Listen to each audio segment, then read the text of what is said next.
अस्सलाम वालेकुम, नमस्कार, सत श्री अकाल एंड गुड इवनिंग। मैं हूं आरज़ू काज़मी और हमेशा की तरह से जी हाँ, आप हैं मेरे यूट्यूब चैनल पर। हम चलते हैं जी न्यूज़ की तरफ। सबसे पहले बात करेंगे पाकिस्तान के ऊपर जो सैंक्शंस लगाई गई हैं, यानी कि अमेरिका की तरफ से, और कहा यह गया है कि जो हम लोग बैलिस्टिक मिसाइल्स जो बना रहे हैं उसके लिए उन्होंने कहा है कि जी पाकिस्तान के ऊपर तकरीबन 5 कंपनीज जो हैं, इतनी ही बताई जा रही है कि उनके ऊपर सैंक्शंस लगाई गई हैं। अब इसके बाद हमारी कई लोग, हमारे मिनिस्टर्स वगैरह कह रहे हैं कि हमें इससे कोई खास फर्क नहीं पड़ता। ये भी कहना है कि जी हमें इससे कोई फर्क नहीं पड़ता, क्योंकि इस तरह के सैंक्शंस जो हैं वो अमेरिका इससे पहले भी कई कंट्रीज पे लगा चुका है, जिसमें कि कह लीजिए कि चाइना भी है, और उसके साथ साथ कई बड़ी बड़ी कंट्रीज के नाम, ईरान और बहुत से लोग हैं जिनके ऊपर अमेरिका जो है वो सैंक्शंस लगाता रहता है, लेकिन उन सैंक्शंस के बावजूद वो उसी तरीके से काम करते रहते हैं। तो अमेरिका के जो सैंक्शंस है उसके ऊपर पाकिस्तान में ये कहा जा रहा है कि पहली बात तो ये कि ये होता कौन है हमारे ऊपर सैंक्शंस लगाने वाला। दूसरा ये कि हम उसको बिल्कुल सीरियसली नहीं ले रहे हैं, और हमारा ये ख्याल है कि ठीक है, इस किस्म के सैंक्शन से पाकिस्तान की सेहत पे कोई असर नहीं पड़ता। अब वो किस बात से रोकेंगे, उनमें सिर्फ ये कहा गया है कि अमेरिका में ये कंपनीज जो है वो डील नहीं कर सकती हैं, बाकी सारी दुनिया में कर सकती हैं। जिन कंपनीज के ऊपर सैंक्शंस लगे वो अमेरिका में डील नहीं कर सकती। तो फिर अमेरिका में तो वो कंपनीज वैसे भी डील नहीं कर रही थी, इस वजह से बाकी सारी दुनिया में या बाकी किसी और कंट्री में कर रही हो तो उसमें किसी किस्म की कोई प्रॉब्लम या कोई इशू नहीं आएगा। तो बहरहाल ये कहा गया। साथ साथ अमेरिका की तरफ से जी ये भी कहा गया है कि अमेरिका को डर है, या अमेरिका को लगता है कि पाकिस्तान में जो मिसाइल्स बन रहे हैं उनकी रेंज इतनी ज्यादा है कि वो अमेरिका को भी हिट कर सकते हैं, यानी यहाँ पाकिस्तान से बैठे बैठे हम अमेरिका में अपने मिसाइल भेज सकते हैं। अब आप लोग आज देख रहे होंगे मैं बड़ा सीरियस होकर शो कर रही हूँ, आप वरना मैं हंसते मुस्कुराते हुए शो करती हूँ, लेकिन बात सारी ये कि मुझे कुछ लोगों ने कमेंट्स किए हैं और उन्होंने कहा है कि जी आप सीरियस होकर शो बताया करें, मतलब सीरियस होकर न्यूज बताया करें, सॉरी। तो अब मैं सीरियस होकर ही न्यूज बताऊंगी, इसलिए कि आप लोगों को तो अच्छा लगता नहीं है कि मैं मुस्कुरा मुस्कुरा के बताऊं आप लोगों को कि जी इंडिया ने हमारे ऊपर या अमेरिका ने हमारे ऊपर सैंक्शंस लगा दिए हैं और इंडिया उस पर बहुत खुश हो रहा है। लेकिन नहीं, मैं आपको सीरियसली बता रही हूँ, और वो जिन्होंने ये कमेंट किए थे वो भी खुश हो जाएंगे। आज मैं बिल्कुल बहुत इंटेलेक्चुअल तरीके से मैं आप लोगों को बताऊंगी कि आज क्या हुआ है, ठीक है। तो आप लोग बिल्कुल, आप लोगों ने भी नहीं हंसना है और ना ही कोई हंसने की बात है जी, इतनी सीरियस बात कर रही हूँ मैं, मतलब सैंक्शन लग गई है हमारे ऊपर, और मतलब आप लोगों को हंसी हंसी हंसी सूझ रही है। खैर, हम आगे बढ़ते हैं। हम ये बताएंगे जी अमेरिका ने कहा कि जी ये कंपनी जो है ये अमेरिका के साथ किसी किस्म की डील नहीं कर सकती। तो उसके ऊपर जी पाकिस्तानियों का कहना ये है कि हम तो पहले अमेरिका के साथ कोई डील नहीं करते, सिवाय IMF जाने के या वर्ल्ड बैंक जाने के। हमको तीसरा तीसरा काम बता दीजिए जो अमेरिका के साथ हमारी कंपनीज करती हो, या हमारे मिनिस्टर्स करते हो, या हमारे भाई लोग करते हो। हम तो सिर्फ पैसा मांगने जाते हैं IMF से और वर्ल्ड बैंक से, और उसके बाद हंसी खुशी वापस आ जाते हैं और कुछ नहीं करते हम। तो इसलिए इन सैंक्शंस का कोई मतलब बनता ही नहीं है, और बाकी वो कंपनीज किसी और कंट्री के साथ अगर डील कर रही है तो उस पर ये सैंक्शंस जो है उनका कोई असर है ही नहीं, मतलब उसके ऊपर वो कुछ अप्लाई होता ही नहीं है। साथ साथ अमेरिका ने ये भी कहा है जी कि उनको लगता है कि इन मिसाइल से, जो पाकिस्तान मिसाइल्स बना रहा है, उन मिसाइल से पाकिस्तान जो है वो अमेरिका के ऊपर अटैक कर सकता है। जी ऐसी कोई बात नहीं है, इनकी रेंज इतनी ज्यादा नहीं है। अगर आपको भरोसा नहीं है तो आप सारे मिसाइल्स चला कर देख लीजिए, आपको पता लग जाएगा कहां तक जा रहे हैं। और वैसे भी ये कोई इंडियन मिसाइल्स की तरह नहीं है कि वो सफाई कर रहे थे तो मिसाइल उड़कर पाकिस्तान में आ गया। आपने देखा ही होगा कुछ दिन पहले, और उसके बाद इंडिया से सारी उनकी गवर्नमेंट सॉरी कर रही थी कि पाकिस्तान से कि जी सॉरी सॉरी सॉरी, वो हम सफाई कर रहे थे तो वो मिसाइल वैसे ही चल गया। और उसके बाद चला तो चला, लेकिन उसके बाद ना तो चाइना गया, ना तो बांग्लादेश गया, ना किसी और कंट्री में गया, वरना पाकिस्तान के अलावा भी बहुत से बॉर्डर हैं जो कि भारत से मिलते हैं, लेकिन वो मिसाइल जो था वो भी ऐसा पक्का था कि वो सीधा पाकिस्तान आ गया। तो हमारे मिसाइल जी उस तरह के नहीं है। कभी आपने सुना है पाकिस्तान का कोई मिसाइल हम सफाई कर रहे हैं और वो उड़ गया हो? नहीं, ऐसा नहीं होता। बल्कि हमारे यहाँ, जैसे मैंने कल भी आपको बताया था कि साजिद सूरी साहब जो हैं वो उनका कहना ये है कि जी एक बार तमाम मिसाइल चला के देख लेने चाहिए, ऐसा ना हो कि न्यूट्रल हो गए। और ये जी PTI के मेंबर है, उन्होंने कहा था, मैं नहीं कह रही। तो इसलिए भाई लोग जो है ना, मेरे घर का एड्रेस ढूंढने की बिल्कुल कोशिश ना करें। लेकिन मैं ये बता रही हूँ कि जी पाकिस्तान एक बहुत रिस्पॉन्सिबल सिटी है, और सॉरी कंट्री है। तो पाकिस्तान एक बहुत रिस्पॉन्सिबल कंट्री है, और हम जो है हरगिज इस तरह के जो है ना मिसाइल्स और एटम बॉम्ब और ये वो नहीं बनाते जो खामा खाई बैठे बैठे उड़ जाए। और यहाँ से मतलब अमेरिका कितना दूर है। अमेरिका आप सोचिए, अगर कोई अमेरिका जाता है, जैसे हमारे एक आध दोस्त जाते रहते हैं, तो आप सोचिए कितने आवर्स की फ्लाइट होती है।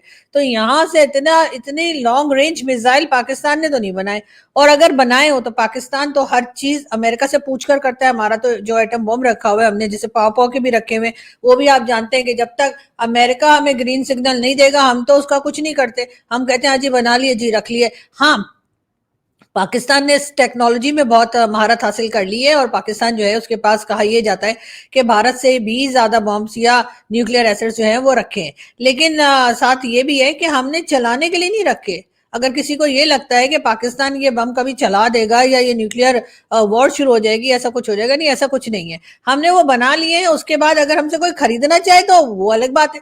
वो तो भारत भी हथियार बेचता है, वो तो अमेरिका भी हथियार बेचता है, तो अगर हम भी पाव पाव के दो चार बम अपने बेच दे तो ऐसी क्या बात है। मतलब हमने मेहनत की है ना, हमारा दिमाग लगा है उसमें, खर्च हुआ है हमारा दिमाग के कैसे बनाया जाएगा। जहां तक डॉक्टर कदीर खान की बात की जाती है कि जी उन्होंने बताया था या वो फॉर्मूला लेकर आए थे या ऐसा था वैसा था, कभी कहते हैं जी नॉर्थ कोरिया को दे रहे थे, कभी किसी को दे रहे थे। तो जी इस किस्म की बातें जो है ना वो आप लोग ना किया करें, इसलिए कि वो बेचारे सारी जिंदगी हाउस अरेस्ट रहे इसी तरह की जो बातें फैलाई गई उनके बारे में झूठी सच्ची, उसकी वजह से। हालांकि वो दे किसी को भी नहीं सके, सोचा होगा, सोचने पे किसी की कुछ पाबंदी नहीं है, कुछ भी सोचा जा सकता है। लेकिन मैं आपको ये बता रही हूँ कि जी पाकिस्तान जो है वो हरगिज ऐसे कोई मिसाइल्स और कुछ नहीं बना रहा जिससे कि अमेरिका को खतरा हो। यकीनन अमेरिका इससे चाइना को डरा रहा होगा या फिर भारत को डरा रहा होगा कि जी ये इस किस्म के मिसाइल्स बना रहे हैं, अगर अमेरिका को हिट कर सकते हैं तो फिर हो सकता है कि भारत या चाइना की भी शामत आ सकती है। इस किस्म की बातें करके बेसिकली जो है वो अमेरिका जो है वो एक तरह से, यानी दोस्त तो बना हुआ है वो भारत का, लेकिन भारत को वो इस तरह से धमकियां भी देता रहता है। और ये बात भारत के लोग कभी मानते नहीं, उनका हमेशा ये कहना है नहीं जी नहीं, ट्रंप की गवर्नमेंट आ रही है और ट्रंप की गवर्नमेंट आ जाएगी, यानी डोनाल्ड ट्रंप की गवर्नमेंट आ जाएगी तो जी हमारे लिए तो बहुत अच्छा हो जाएगा, हमारे लिए तो बहुत फायदा हो जाएगा, और वो इस किस्म की पॉलिसीज लाएंगे जिससे कि भारत को फायदा हो। हालांकि उन्होंने अभी आए भी नहीं है, अभी आने से पहले कुछ लोग जरूर उन्होंने इंडियन ओरिजिन के रखे, और ये इंडियन ओरिजिन के लोगों को रखते के साथ ही जो है वो इंडियंस जो है या भारत के लोग जो हैं वो अच्छे खासे खुश हो गए कि चलो जी ट्रंप ने तो आने से पहले ही अपनी कैबिनेट में इतने सारे भारतीय रख लिए हैं, तो बस हम तो हमारी मौजें ही मौजें हैं। लेकिन साथ ही उन्होंने जो टैरिफ बढ़ा दिया वो देखकर फिर सब दोबारा से सबको ख्याल हो रहा है कि ऐसा तो नहीं कि ट्रंप भी कोई डबल गेम खेल रहा हो भारत के साथ। आप लोग सोच लिया करें, कभी कभी हमारी नजर उस दुश्मन पे तो रहती है जो हमें हर वक्त छेड़ता रहता है, लेकिन एक दोस्त की खाल में छुपे हुए दुश्मन को जो है वो हम नहीं पहचान पाते, और इसी वजह से अक्सर हम जो धोखा खाते हैं वो अपने दोस्तों से ही खाते हैं। इसलिए कि दुश्मन का तो हमें पता ही होता है, और दुश्मन पे तो हमने नजर रखी होती है, और उसका तो हम ट्रस्ट भी नहीं कर रहे होते। तो अक्सर जो धोखा खाया जाता है या अक्सर जो नुकसान उठाया जाता है वो दोस्तों की तरफ से होता है, क्योंकि दोस्त को तो हम समझते हैं कि ये तो हमारा दोस्त है, ये हमारे लिए बुरा क्यों सोचेगा, ये हमारा बुरा क्यों करेगा, हमने तो अभी इसका बुरा किया नहीं, लेकिन वो भी बुरा कर सकता है। तो इसलिए अमेरिका के ऊपर आंखें बंद करके जो ट्रस्ट इस वक्त इंडियंस दिखा रहे हैं उनको मैं जरूर कहूंगी कि इतना ज्यादा ट्रस्ट ना कीजिए, इसलिए कि कल को आपको भी लेने के देने पड़ सकते हैं। तो फिर ये मत कहिएगा कि जी हमें तो पता ही नहीं लगा और न जाने अमेरिका को क्या हो गया, न जाने डोनाल्ड ट्रंप ने ये वाला पॉलिसी क्यों बना दी और डोनाल्ड ट्रंप ने ऐसा क्यों कर दिया वैसा क्यों कर दिया। लेकिन खैर बहरहाल अब उनका ये भी कहना है कि जी हमारे मिसाइल्स जो हैं वो अमेरिका अमेरिका तक जा सकते हैं, तो अब उसके लिए हमारे पास कोई जवाब नहीं है, हम क्या उनको बोले। इसलिए कि जैसा मैंने कहा कि सारे मिसाइल चला के देख लें, अगर उनको तसल्ली हो जाए तो ठीक है, हम दोबारा बना लेंगे, ऐसी क्या बात है, हमारे पास रेसिपी रखी है और पैसे वैसे लेके हम फिर तैयार कर लेंगे। लेकिन अगर वो यही कह कहकर पब्लिक को डराते रहेंगे और कहते रहेंगे कि जी पाकिस्तान के साथ जो है वो बात ना की जाए या पाकिस्तान के ऊपर सैंक्शंस लगाएंगे, तो मैं ये बता दूं कि उससे हमें कोई फर्क पड़ने वाला है नहीं। खैर पैसे तो अमेरिका के ही फंसे हुए ना, हमारे पैसे थोड़ी फंसे हुए, हमने तो उनसे पैसा ले लिया। लेकिन हाँ ये जरूर है कि आईएमएफ की जो कंडीशंस हैं उसके ऊपर चलते हुए शहबाज शरीफ गवर्नमेंट जो है वो मुसलसल तरह तरह के टैक्स जो है वो लाती चली जा रही है, यानी पब्लिक को मिल कुछ नहीं रहा, लेकिन ये कि टैक्स पे टैक्स उनके ऊपर लगते चले जा रहे हैं। और एक बार फिर वो नया बिल लेकर आए हैं, और यकीनन ये बिल भी पास हो जाएगा, इसलिए कि बिल तो भाई लोग ने पास करना होता है और वो पास कर देंगे। और वो पास इसलिए कर देंगे क्योंकि चाहे हमारे पॉलिटिशियंस हो, चाहे हमारे ब्यूरोक्रेट्स हो, चाहे हमारे आप कह लीजिए कि गवर्नमेंट के लोग हो या गवर्नमेंट के बाहर के हो, यानी कि अगर कोई पैसे वाला है तो ना तो उसकी फैमिली यहाँ पर है ना उसका पैसा यहाँ पर है, तो इसलिए उन्हें कोई फर्क पड़ता नहीं है कि पब्लिक की जितनी मर्जी हालत खराब हो जाए, पब्लिक चाहे रोए चीखे या भाग जाए, उन्हें कोई फर्क नहीं पड़ता, तो वो ये टैक्स वगैरह जो है ये लाते रहेंगे और लगाते रहेंगे। बात सारी ये, अभी तक इस साल सिर्फ इस एक साल में तकरीबन 63 के करीब पोलियो केसेस निकले हैं, और लोग ये कह रहे हैं कि ये पोलियो केसेस भी तभी रुकेंगे जब यूरोप से और दूसरी जगह से पोलियो के नाम पर पैसा आना बंद होगा। उसके साथ तकरीबन 28,000 के करीब पाकिस्तानी जो हैं वो यूरोप पहुंचे हैं, और ये वो 28,000 है, इससे कहीं ज्यादा पहुंचे हैं, लेकिन 28,000 वो हैं जिन्होंने इन यूरोपियन कंट्रीज में पहुंचते ही जो है कहा है कि जी हमें वापस ना भेजा जाए, हमें यहाँ पर पनाह दी जाए, हम यहीं रहना चाहते हैं, हम वापस जाना नहीं चाहते। लेकिन इसके ऊपर ना तो हमारी गवर्नमेंट परेशान है, ना हमारे लोगों को कोई कोई शर्म गैरत है कि वो किसी तरीके से मुल्क की हालत को सही करें, बल्कि वो यही कह रहे हैं चलो अच्छी बात है, वहां पे खा कमा लेंगे, ऐसी क्या टेंशन है। तो यही बातें चल रही है। लेकिन शहबाज शरीफ साहब की गवर्नमेंट का एक कारनामा और भी है। और जी शहबाज शरीफ साहब जो बड़े खुश दिखाई दे रहे हैं, उनके बारे में मैं आपको ये भी बता दूं कि उनका ये कहना है कि जी 2025 में पाकिस्तान में इंटरनेट सर्विसेज जो हैं वो बहुत जबरदस्त हो जाएंगी। मतलब 2025 का पता नहीं कौन सा मंथ है, हो सकता है पूरा साल निकल जाए और शहबाज शरीफ साहब यही बातें करते रहे। साथ ही साथ उन्होंने जी ये भी कहा है, यानी कि शहबाज शरीफ साहब की गवर्नमेंट का ये भी कहना है कि जी वो 4G से जी 5G पे चले जाएंगे, और उसके बाद उनका ये भी इरादा है कि इंटरनेट ब्रॉडबैंड की स्पीड जो है वो 50 से 100 के ऊपर जाने का उनका पूरा इरादा। और इस वक्त इंटरनेट की स्पीड का हाल ये है कि हम बड़ी मुश्किल से अपनी वीडियो बना पाते हैं, बार बार लोग शिकायत कर रहे हैं, कई लोग अपनी जॉब से जा चुके हैं, कई लोग अपनी नौकरियां खो चुके हैं। लेकिन शहबाज शरीफ साहब जो हैं, उनकी गवर्नमेंट जो है मेरा ख्याल है वो फेंकने में, यानी वो एक तो हमारे यहाँ वो एथलीट थे ना बेचारे जो उन्होंने फेंक के कोई गोल्ड मेडल लिया था, लेकिन शहबाज शरीफ साहब जो है उनकी गवर्नमेंट बातें फेंकने में बहुत आगे हैं। और यही देखकर, गवर्नमेंट की हालत देखकर ऐसा लग रहा है कि पब्लिक और मजीद परेशान होने के लिए और मजीद प्रॉब्लम्स फेस करने के लिए तैयार हो जाए। हम आगे बढ़े और हम बताते हैं जी आपको एक और खबर। और ये एक और खबर जो आपके सामने आपको दिखाई दे रही है वो मैं आपको बताती चलती हूँ। यूरोपियन यूनियन ने पाकिस्तान से जी हाँ चावल की शिपमेंट रोक दी है। जी हाँ, पाकिस्तान से यूरोपियन यूनियन के लिए जो चावल की शिपमेंट जाती थी वो रोक दी गई है, और कहा यह गया है कि जी इस शिपमेंट में जो है वो गंदे चावल या फिर भूसा भर के, यानी कि कुछ चावल और कुछ गंद भर के वहां पर भेजा गया। यानी वजन पूरा कर दिया, लेकिन अंदर से चावल के बजाय या चावल के साथ साथ कुछ और गंद बला भी भरा हुआ था। और ये देखकर यूरोपियन यूनियन वालों ने जो है कहा कि जी बस जी बस, हमें आपके चावल नहीं चाहिए, और उसके बाद उन्होंने पाकिस्तान से चावल की शिपमेंट रोक दी है। अब पाकिस्तान में कहा जा रहा है कि जी हम चेक करेंगे, गवर्नमेंट का कहना ये है कि जी हम बिल्कुल चेक करेंगे आखिर यूरोपियन यूनियन को ये गंदे चावल गए कैसे। लेकिन मेरा ख्याल है वो चावल के साथ चावल छानने की छन्नी देना भूल गए, और मेरे ख्याल है छन्नी भी दे देनी चाहिए थी ताकि साथ साथ छानते जाओ और चावल पका लो। मतलब बहुत नखरे है नहीं यूरोपियन यूनियन वालों के। एक तो मतलब हम उन्हें चावल भेजें और उसके बाद ये नखरे के जी इसमें गंद वाला नहीं होनी चाहिए, तो जी वो तो बड़ा मुश्किल काम है। लेकिन खैर हमारे यहाँ ये चीज कोई नई नहीं है, हम इससे पहले भी अफगानिस्तान को भी इसी तरह की चीजें चिपकाते रहे, और यही वजह है कि भारत से इस वक्त बांग्लादेश चावल मांग रहे हैं। तकरीबन 50,000 टन चावल उन्होंने कहा है कि डिस्काउंटेड रेट पर दिए जाएं, लेकिन उन्होंने पाकिस्तान से बिल्कुल नहीं कहा।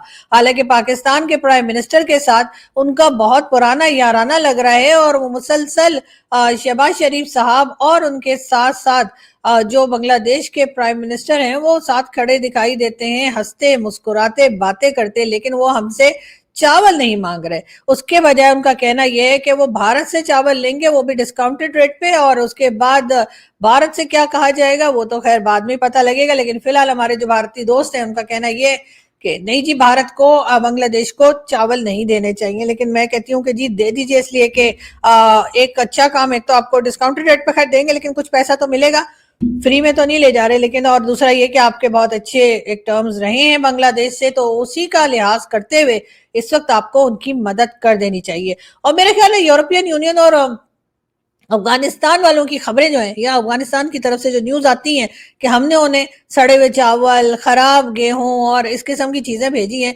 इसी वजह से लगता है कि बांग्लादेश जो है वो पाकिस्तान से बिल्कुल भी चावल नहीं मांग रहा, बल्कि वो ये कह रहे हैं कि अच्छा आलू प्याज है तो दे दो। लेकिन आलू प्याज लेते हुए भी ख्याल रखिएगा कि आलू प्याज किस क्वालिटी के हैं, किस तरह के हैं, वो चेक करना आपका काम है। बाद में शिकायत मत कीजिएगा। पाकिस्तान के प्राइम मिनिस्टर शहबाज शरीफ साहब और बांग्लादेश के केयर टेकर प्राइम मिनिस्टर यानी कि मोहम्मद यूनुस साहब की मुलाकात हुई है और उस मुलाकात में शहबाज शरीफ साहब ने कहा है कि जी बांग्लादेश और पाकिस्तान मिलकर अपनी पब्लिक को खुशहाल बना सकते हैं। मतलब कैसे?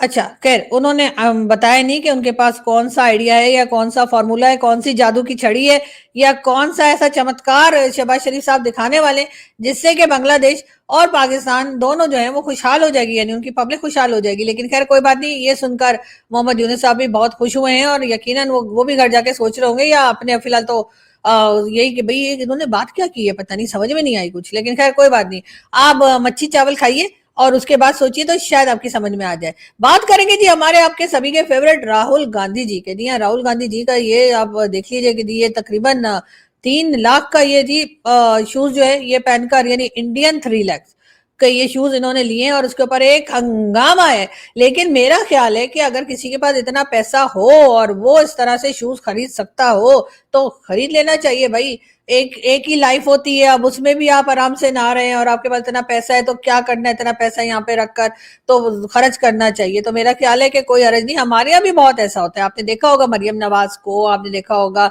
जो हमारी पीपल्स पार्टी की लेडीज आती हैं उनको भी, और हिना रब्बानी खर और कई दूसरी जो है या हमारे जो मेल मेंबर्स भी हैं जो पार्लियामेंट के, और कई दूसरे आपने देखा कितने महंगे महंगे कपड़े शूज और सब कुछ पहनते हैं। बिलावल भुट्टो जरदारी भी तो गए थे ना वहां पर बलूचिस्तान में, जब फ्लड आया था वहां पे, उस फ्लड में उन बच्चों से मिलने जिनके पाँव में जूता नहीं था, तो उस वक्त भी बिलावल भुट्टो जरदारी $3500 के, ठीक है, $3500 के जॉगर्स पहनकर गए थे उन बच्चों से मिलने जिनके पाँव में एक चप्पल भी नहीं थी। तो हमारे यहाँ पॉलिटिशियंस को जी इस किस्म की हरकतें करते हुए ना बिल्कुल शर्म नहीं आती, और उसके बाद जाके कहते हैं हम आप में सही हैं, राहुल गांधी भी ऐसे ही है। कभी किसी के साथ खाना खाने बैठ जाएंगे, उसकी फोटो आ जाएगी जी राहुल गांधी ने कुछ नहीं देखा, राहुल गांधी जी गरीबों के साथ बैठ के खाना खाने लगे। राहुल गांधी जी जो है उसके बाद इस तरह के शूज पहन के निकलते हैं उन लोगों से मिलने जो बेचारे गरीब हैं या जो बेचारे परेशानी में, और उनसे जाकर कहते हैं कि जी मैं प्राइम मिनिस्टर बन गया ना, फिर बस आपकी मौजें ही मौजें।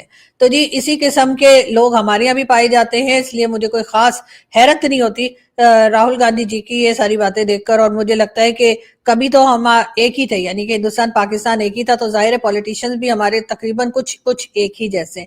कुछ लोगों का कहना ये भी है कि जी 1947 में जो है वो फिगर्स दे रहे हैं कि पाकिस्तान में जो माइनॉरिटीज थी वो तकरीबन इतनी, यानी 4,000, 4,000 नहीं, सॉरी मंदिर जो थे वो तकरीबन जी 4,580 यानी 4,550 थे, और 2024 में सिर्फ 20 ही रह गए हैं।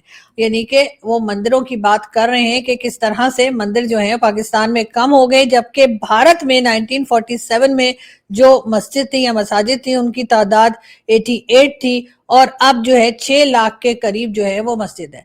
अब इसका जी सीधा साधा जवाब ये है कि आपके यहाँ कोई बच्चा भी बता देगा कि आपके यहाँ माइनॉरिटी जो है वो तादाद में बढ़ गई है और हमारे यहाँ कम हो गई है। अब जब हमारे यहाँ माइनॉरिटी रही ही नहीं है, हमने उन्हें कलमा पढ़ा दिया, भगा दिया, मार दिया, अभी तक वही करते जा रहे हैं, तो फिर मंदिर रखकर क्या करेंगे? आप समझिए, अभी आपको 20 मंदिर दिखाई दे रहे, 10 साल बाद ये 20 मंदिर भी आपको नहीं दिखेंगे।